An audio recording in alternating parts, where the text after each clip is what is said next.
My name is Judy Cannon Jennings.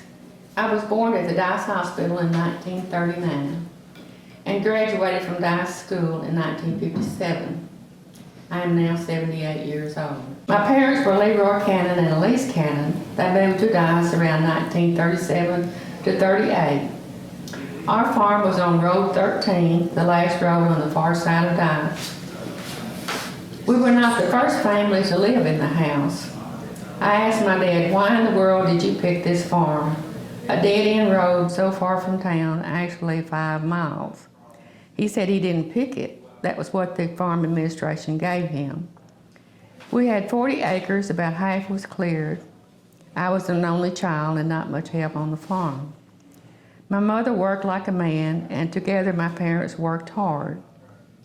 They had a garden and canned food. Mother said one time all they had to eat was macaroni and tomatoes.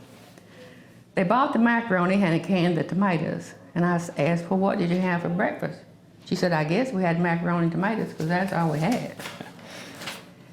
We never locked our doors, and it's hard to explain to the modern folks what it means to have a thin screen door between you and the outer doors.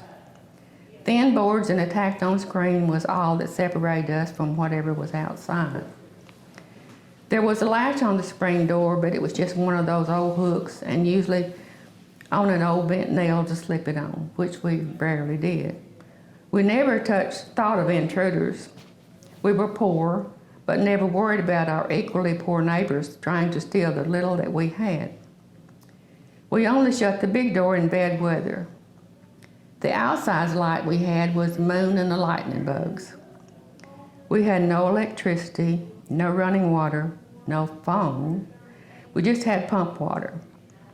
Everyone was accepted regardless of their shortcomings, mental status, or handicaps. All families that came here were around the same age. Everyone knew everyone. You even knew everyone's dogs' names. All the kids grew up together. There was work time and playtime.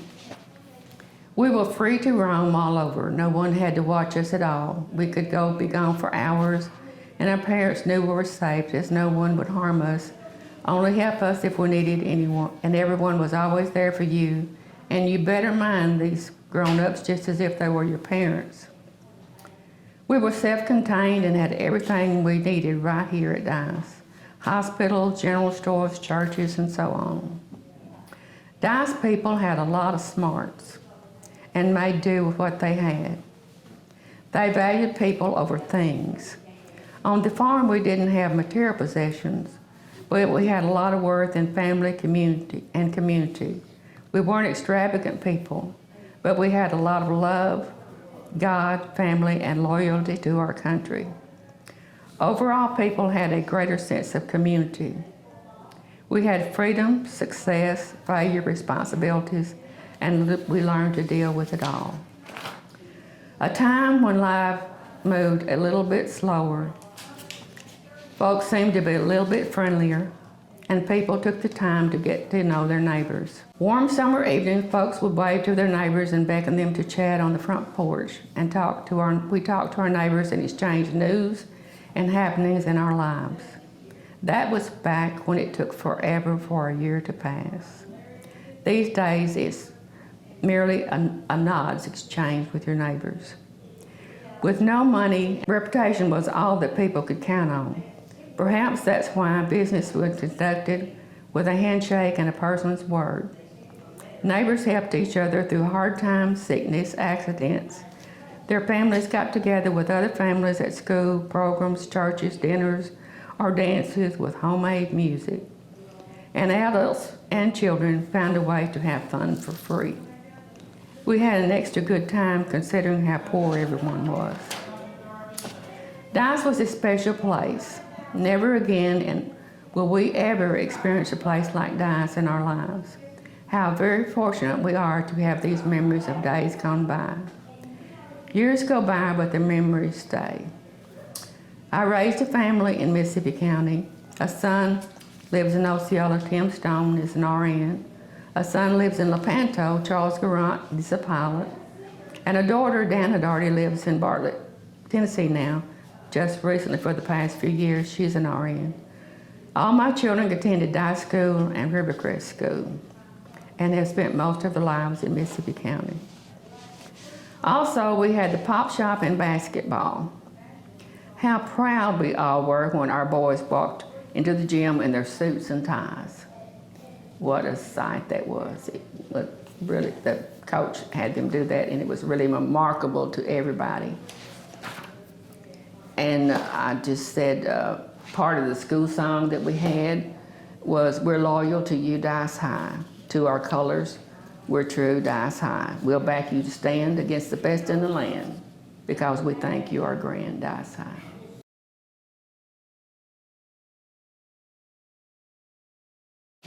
I didn't even know this story till a few years ago. A person told me that she was in the bathroom, and Joyce Ann came in the bathroom, and she said, "Are you not gonna have a picture made?"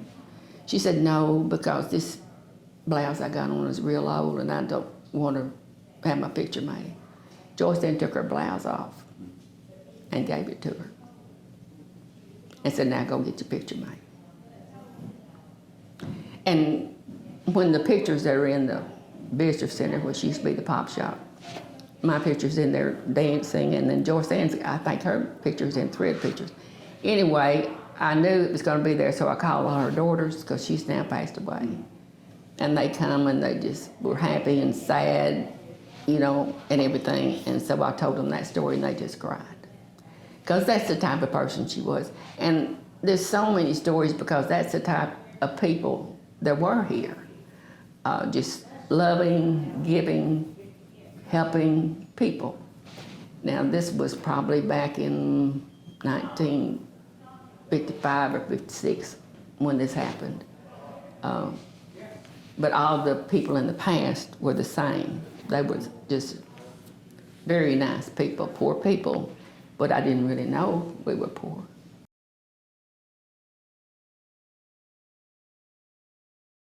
My grandparents, Trudy and Dale Cunningham, and my mother went to high school here. I don't know actually when they came here, but my dad originally was from Bassett, and somehow or another they got together, and but he was the oldest child in his family, and anyway they ended up with a farm, married and got a farm here.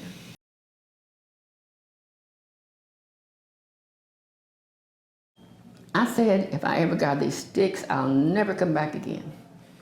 Well, I didn't know what the rest of the world was doing, but it was something besides working in the field.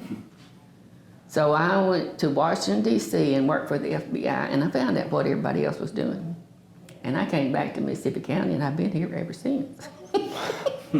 Because it really is a good place to be.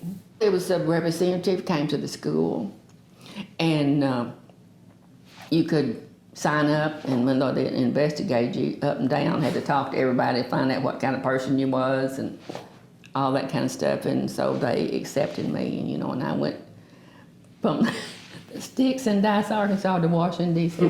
What a culture change that was. It was every nationality of people in the world, and actually what you did, they told you where to go when you got there, and you went to a boarding house, which had a lot of other young people there also. And you got a room, and there was another girl got there, Virginia Scruggs, and she was from Alabama, and she was related to Earl Scruggs, the musician. She was redheaded too. Well, she got there, she was by herself, so naturally they put us together. And we had a room together, and she had to go back over to this other house to eat. It was room and board. And we lived in a 3-floor house, and it was just kids that worked for the FBI. And there was 2 other houses that were the same thing, but they all come together to this main house for your meals. And then there was another girl from Alabama, which was a friend of Virginia Scruggs and Betty, and she went to school with Virginia, and she came, and then there was a girl from Milwaukee, Wisconsin came, Lori Linky. And so we ended up all together. And what years was that? 1957 and 58.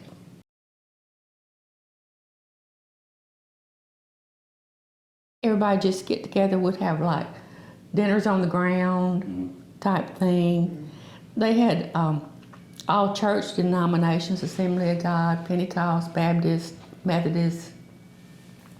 And of course you went to one church or another.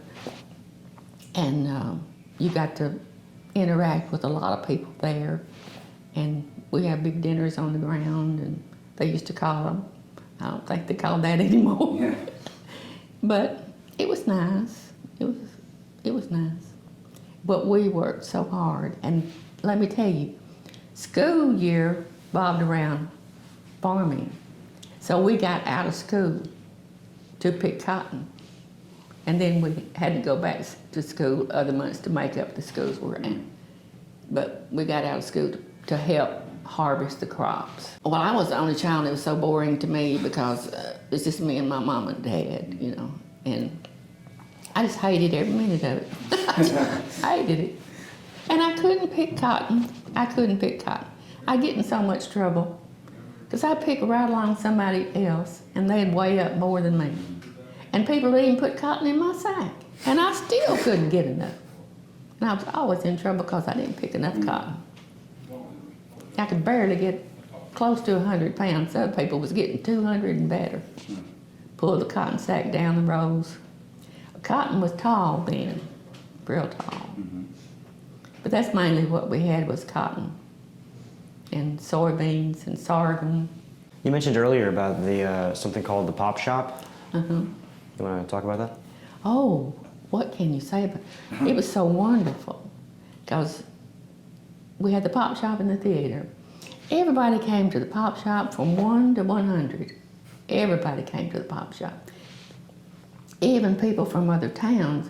I was talking to a friend the other day and she said she'd run into somebody that was from another town. He said he used to get, he was a teenager, but he'd get mad and he'd cry if his daddy wouldn't bring them over to the pop shop on weekends because said what he enjoyed about it, they just had so much fun. It was all good, clean fun. I remember at one point in time, everybody played rook, and all the booths would be full of rook players. But we danced, talked, visited, inside and outside, and we didn't have much money. I can't imagine how they made any money, because we didn't have much money to spend. It was always begging somebody to play the jukebox. There's a picture downstairs of me and my friend dancing in the pop shop. And she said, when they played the music, we're just gonna have to dance again. I said, well, I might last 2 or 3 minutes, but I can't last too long.